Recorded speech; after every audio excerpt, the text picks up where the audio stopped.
Good morning. Thank you for joining me in this morning mindfulness practice.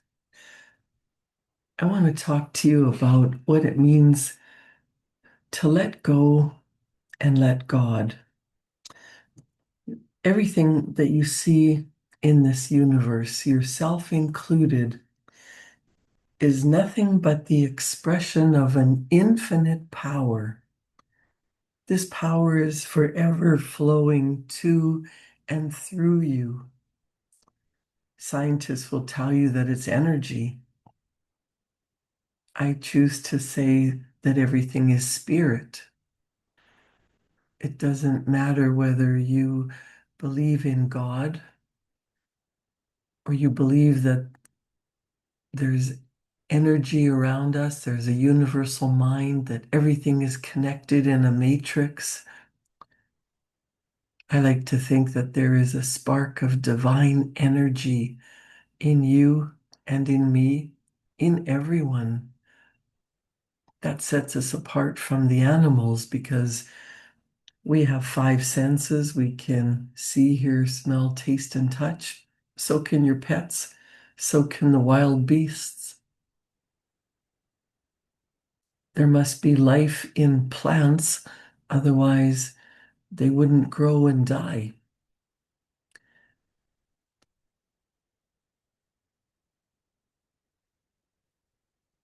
Think about life. You have the ability to choose, to think, to reason, to use your imagination. You have an intuition. Some people call that gut instinct, but you can train your intuition and you get a feeling. If you walk into a room, you can tell if there's some negative energy, some anger, something weird going on. You can pick that up through your intuition. Nobody has to say anything. You can just feel it.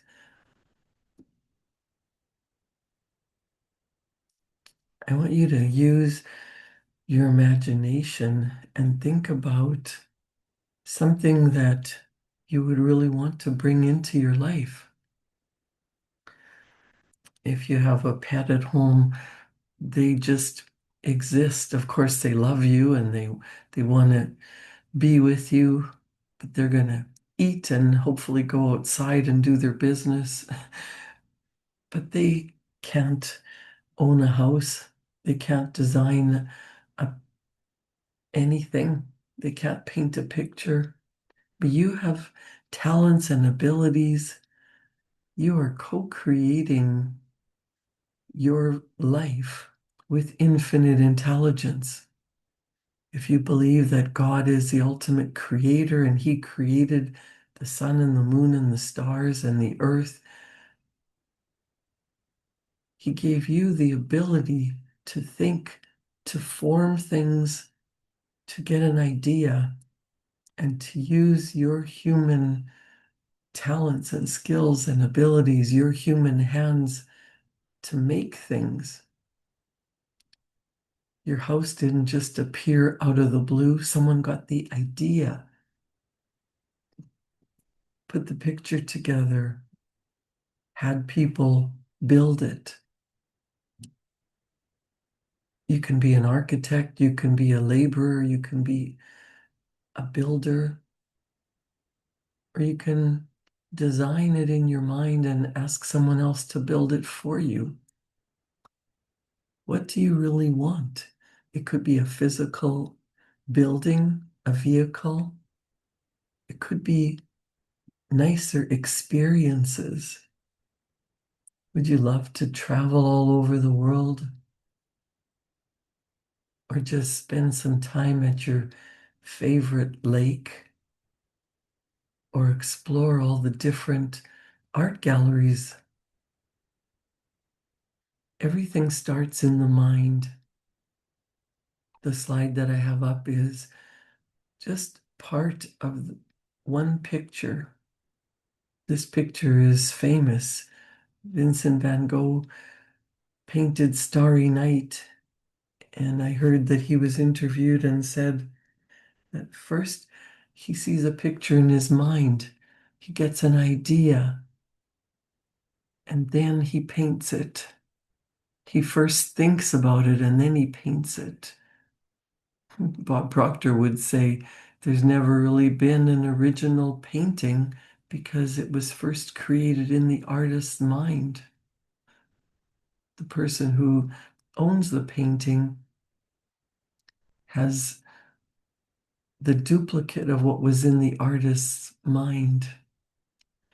When you decide what you really want, when you think about it, draw it out, write about it, just sit still for 5 minutes and think about what it would be like to be there.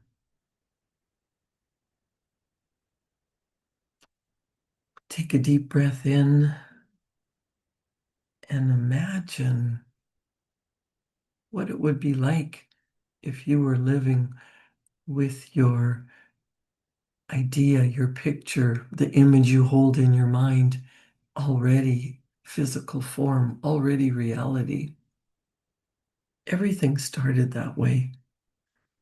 The chair you're sitting in, the cell phone or computer or device that you're listening to me on, that was a fantasy in our parents' day. Air travel used to be a fantasy. People used to think that if you went too far, you'd fall off the edge of the world. That's how logic holds us back from creating what we really want, because if we don't know how to get something, we worry that it's not possible. But everything is possible.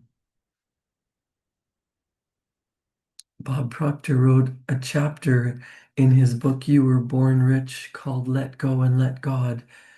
And he says, for centuries, there has been a select group of people who are the real thinkers. These individuals have always known there is a power which permeates, penetrates, and fills the interspaces of the cosmos, and that everything you see around you is an expression of that power. The power operates in a very precise manner, and that's generally called law.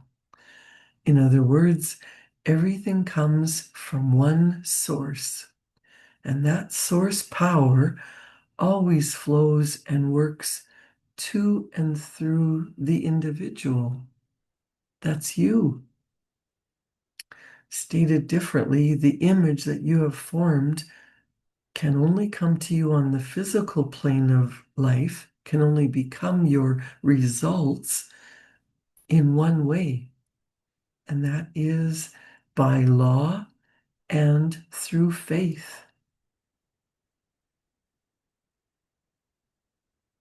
By law and through faith. Now, it doesn't matter what religion you follow.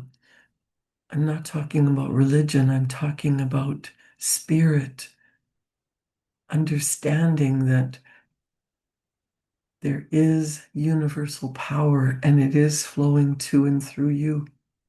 And you could call it the one eternal God. You might have a different name for it. You might have a different religion. The Mormon religion has a scripture in its Doctrine and Covenants, which I'm not Mormon, but Bob Proctor said he loved these lines. He's not Mormon either.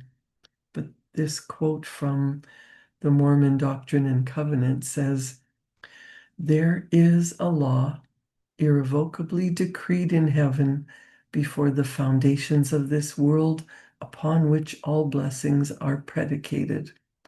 And when we obtain any blessing from God, it is by obedience to that law upon which it is predicated. Bob Proctor suggested the more you study this scripture, the more you will appreciate just how perfect it is. The more you understand its truth, the easier it will be for you to improve the quality of your life.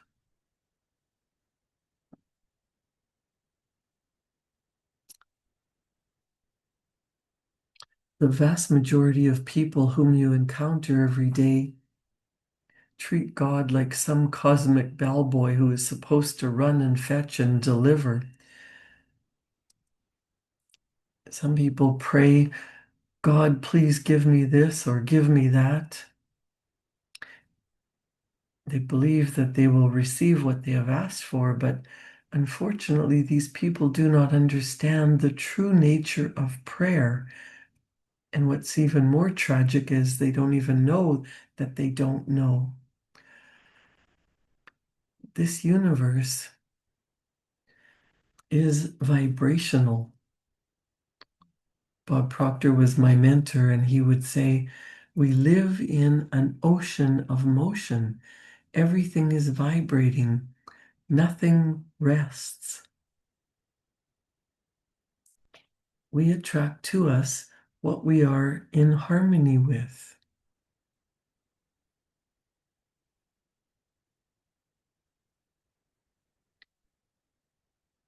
If you can show me a person who achieves great things, I can show you a person who has great faith in his God-given ability to achieve what he imagines, what he images in his mind. There is a connecting link between you and God, and it is your most valuable non-physical possession. In truth, Bob Proctor writes, it is the cornerstone to everything you will ever build or achieve during the course of your entire lifetime. Faith. Faith is the ability to see the impossible and believe in the incredible. And that is what enables believers to receive what the masses think is impossible. What is it that you really want? If you have faith in the infinite, if you have faith and belief that everything comes to you as you believe it,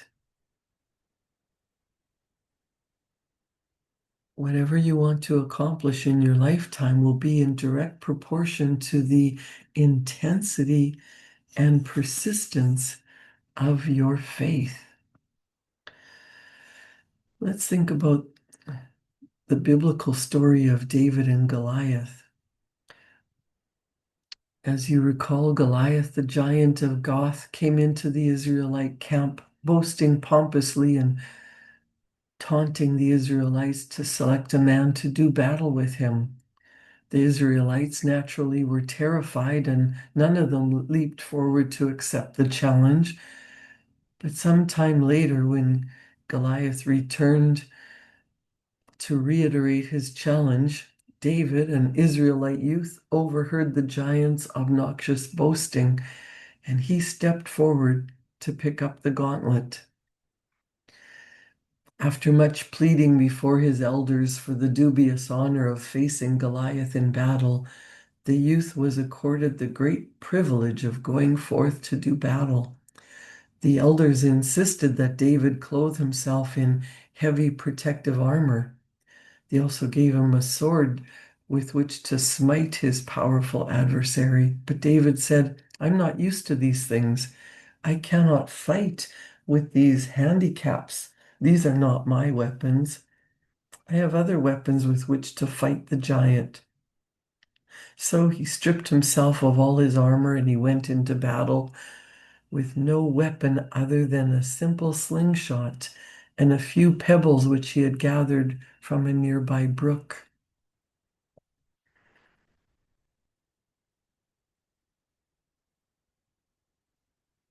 When the giant leader of the Philistines, protected as he was with armor from head to toe, armed with mighty weapons, and preceded with his shield bearer, saw the unarmed, unprotected Israelite youth approaching, he was infuriated.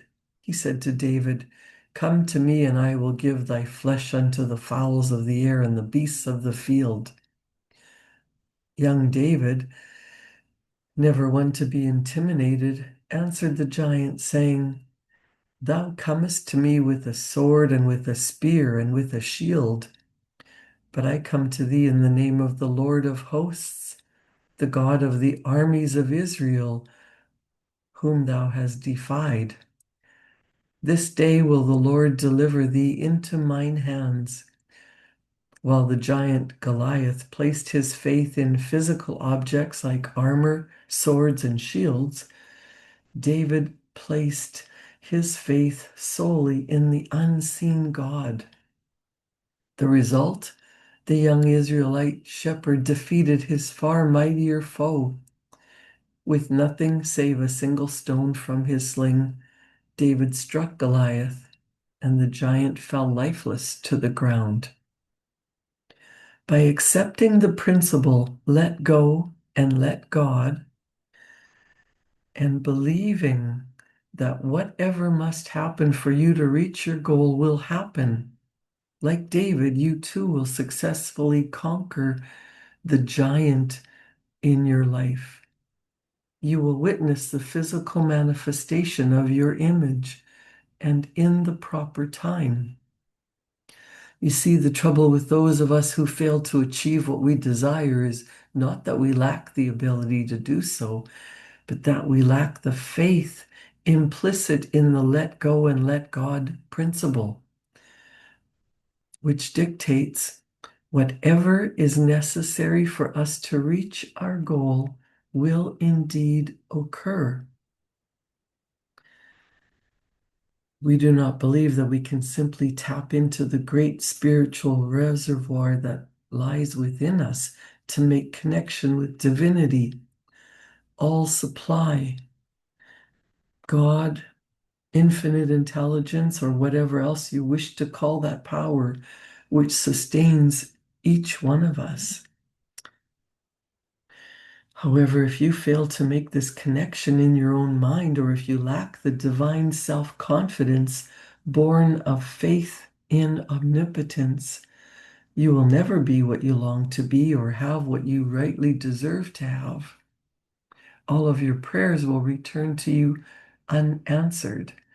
Your best efforts will bear no fruit, and your negative attitude will thwart the realization of your goal. You cannot have a mind saturated with fear of failure or images of unwanted results and think that you might create beauty and richness in your life. You must realize that Creator does not alter the law of gravity to accommodate a person who walks off the roof of a house. Similarly, the creative principle of the law of achievement cannot be violated with impunity. You will achieve what you desire, you will be what you long to be, only when you become obedient to that inexorable law of life. The first step in the creative process is to relax and see yourself already in possession of the good that you desire. The first step is to build the image. What is it that you really want? What do you desire? Plant it in your heart. Think about it, dream about it, write about it, but get clear on what it is. And the second step is to let go of the how. Let go and let God. In working with spirit, it helps to focus on the truth that spirit is in all places at all times. Since this is so, it follows that you possess the godlike ability to tap into positive thoughts anytime you wish and anywhere you choose.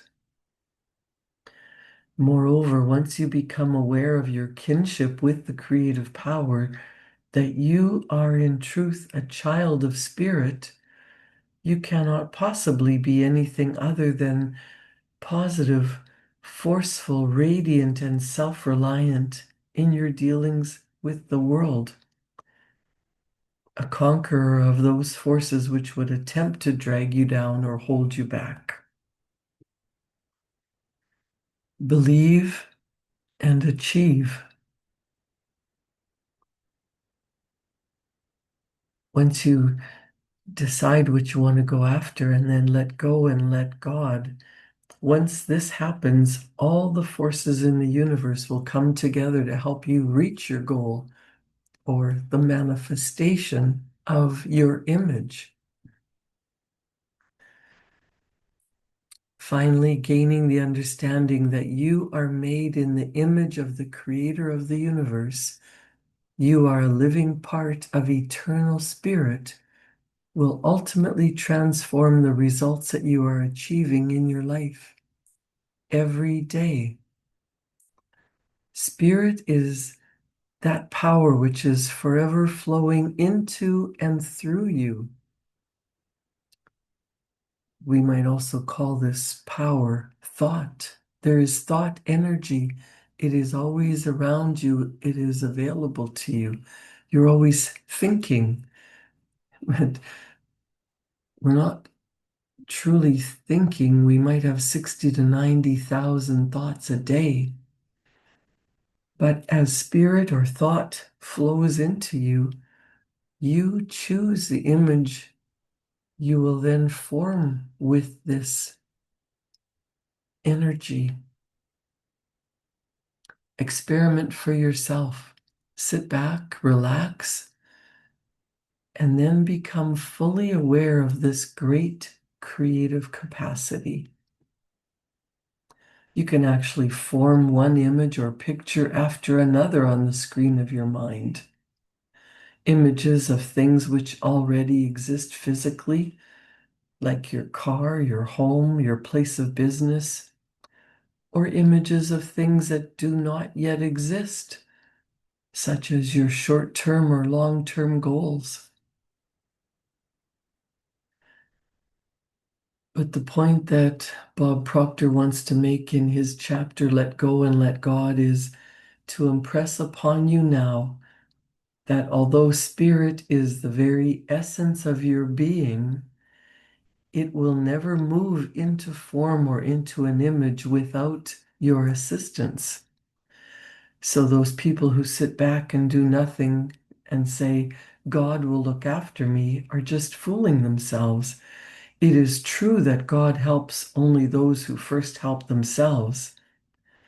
It follows then that you must always do your part to start the creative process in motion. You must always build the image and know in your heart the image will materialize. You must first come to look upon God as being a great unseen provider who inhabits every fiber of your being. And you must also understand that the instant you form the image in your mind, God will go to work in His perfect way and move you into an entirely new vibration. You will begin to feel differently. So always remember the new feeling coming over you is really God at work. And although you may sometimes express your elation by saying you feel enthusiastic, remember that the word enthusiasm is just a derivative of the early Greek word in theos, meaning in God. Your enthusiastic attitude then will in turn cause your actions to change and you will start behaving differently. Moreover, not only will you begin to act differently, but because of the new vibration you are in, you will begin to gravitate toward and to attract to you other like-minded people.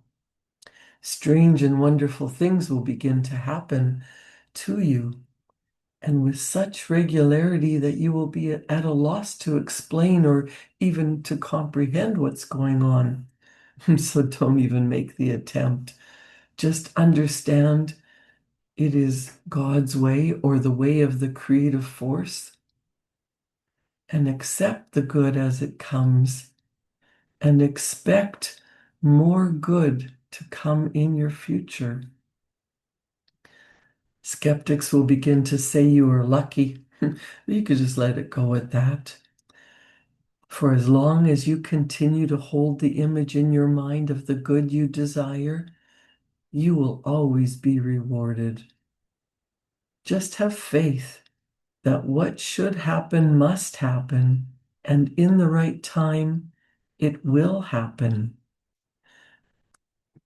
Always remember that the image which you keep affirming in your heart or in your subconscious mind is being impressed upon spirit, and spirit has the ability to convert your present dreams into your future reality. From time to time, it might appear that things are not going well. You might start to worry that you're moving in the wrong direction. But let me assure you, this is not the case. As long as you keep the image of the good you desire firmly planted in your subconscious mind. For if you do this, you will continue to move in the only direction in which you can move in order to get where you want to go.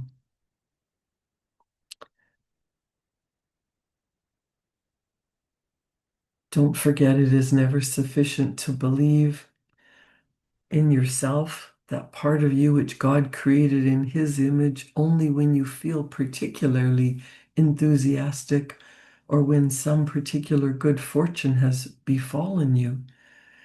It is never adequate to have faith sporadically, to get enthusiastic over what you want and then undermine all of your mental kingdom. It won't do to keep dropping down and feeling weak and discouraged after each fall. Any person who starts that type of process in motion is letting go of his image of prosperity and is using his own creative powers to build images of poverty instead. You will bring to you whatever you focus on, what the dominant thinking patterns. Make it a habit to begin and end each day with a declaration of faith in yourself, in God, in the spiritual power. Guard your faith zealously. Don't let doubts, fears, and pessimism and negative thinking poison that very source of life. Focus on what you really want. Get into that faith, hope, enthusiastic feeling of knowing that what you want is on its way to you.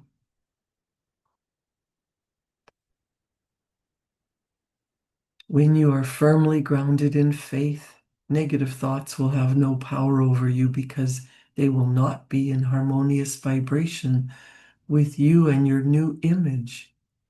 You will be mentally strong through the conscious awareness of God's power within you. Spirit is everywhere, in you, around you, working through you. Create a wonderful day.